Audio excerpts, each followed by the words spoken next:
All right, great.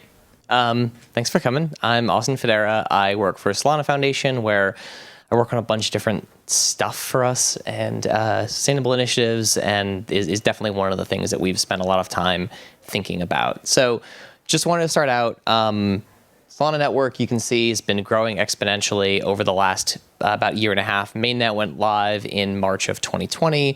So you can see, daily active developer repos and active programs on chain has been increasing since then.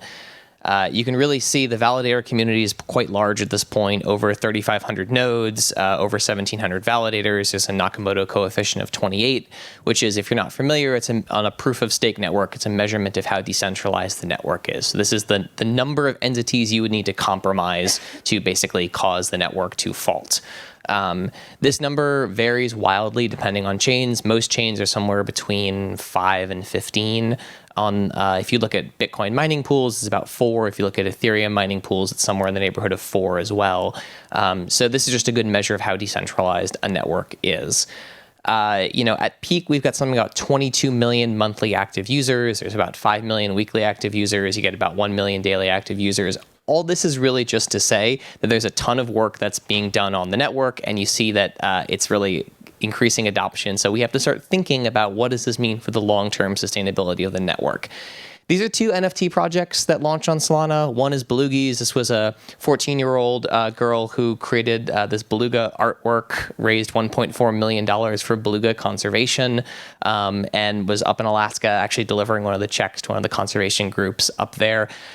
She's had a lot of trouble deploying $1.5 million of conservation work because these environmental groups up there get so little funding that the guy was like, I can only make use of $50,000 right now. Let's work on a long-term plan, which is really interesting. The second one is this NFT project called Degenerate Trash Pandas. They launched on Solana. They had a ton of attention, and they were trying to take their community treasury and put it towards good work. So they joined with his environmental artist to create this installation outside of one of the UN plastics delegations in Nairobi about banning single-use plastic bags. They've been doing this at a bunch of these hacker houses that we host around the world to sort of bring attention to some of the environmental impact of just things in the world, and using NFT projects as a way to sort of bring cultural cachet to a lot more of this environmental focused work that's being done.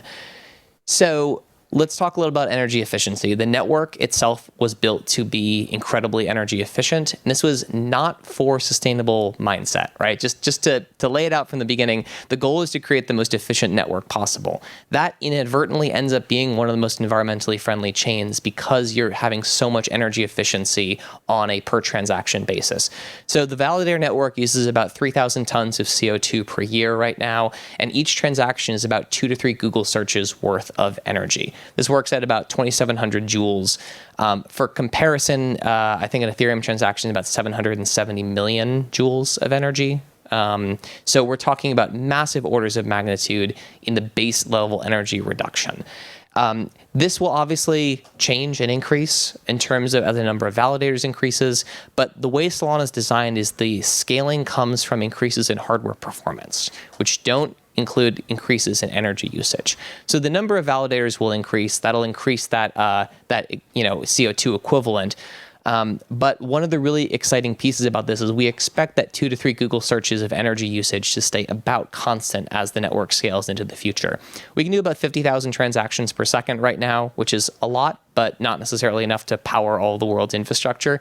So looking at expansions on that, the real thing to look at here, though, is these systems are at best on par with Web 2 systems. We're not actually building systems on blockchain that are reducing energy load below what you would see in the Web 2 equivalent yet. And that's kind of where a lot of this next generation stuff comes into play.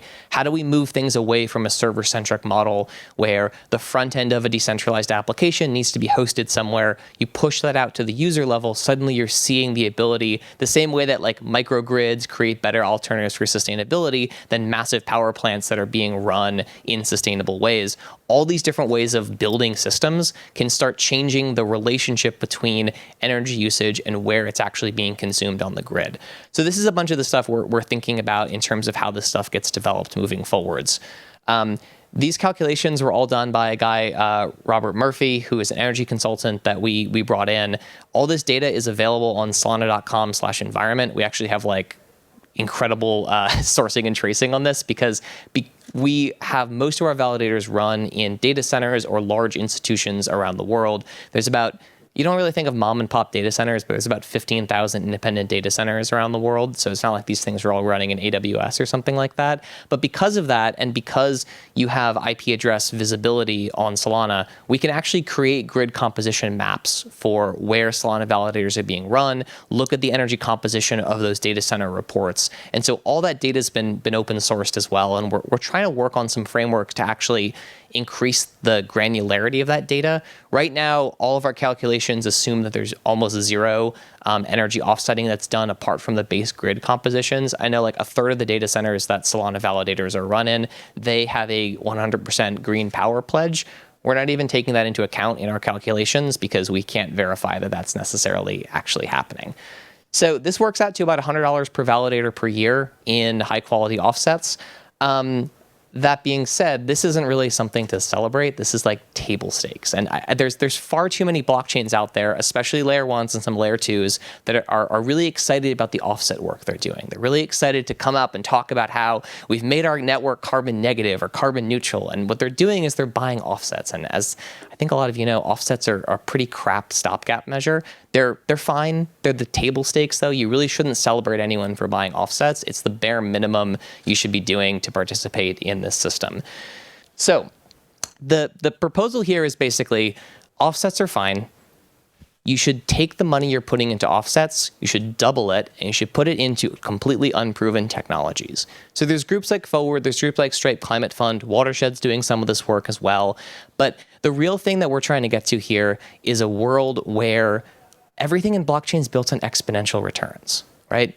We're either someone buys a token because they think the value is going to go up, or they build on a system because they think one day you're able to actually take that system, stop trying to focus on offsets. Everything else in this industry, specifically in blockchain, is built with the idea that we're going to do a little bit now, and that's going to lay the groundwork to build something up later into the future. And unfortunately, the way that everyone's thinking about climate and sustainability, we're taking a very Web 2 model of like, what's the safest, most proven track record? And you're trying to apply that to your climate solutions. And instead, there's a graph that shows the price of solar from like 1975 to like 2019.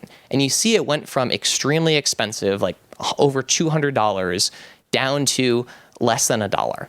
And the question is if you'd taken $300 million in 1986 and you'd put it into solar, how quickly would that cost curve reduction have happened? Would we have gotten there in the year 2010 instead of 2020? Would we have gotten there in the year 2000 instead? These are all things that, like, what's happening now is all these emerging technologies, they might be able to get funding, but they have no buyers because they're talking about direct air capture at $1,000 a ton. They're talking about a kelp farm that's trying to sink kelp below, into the deep ocean to remove it from the carbon cycle. There's groups out there that are trying to breed these small fish that they come up every night and they eat a bunch of plankton and they eat a bunch of small crustaceans and they go down to the deep ocean and they poop.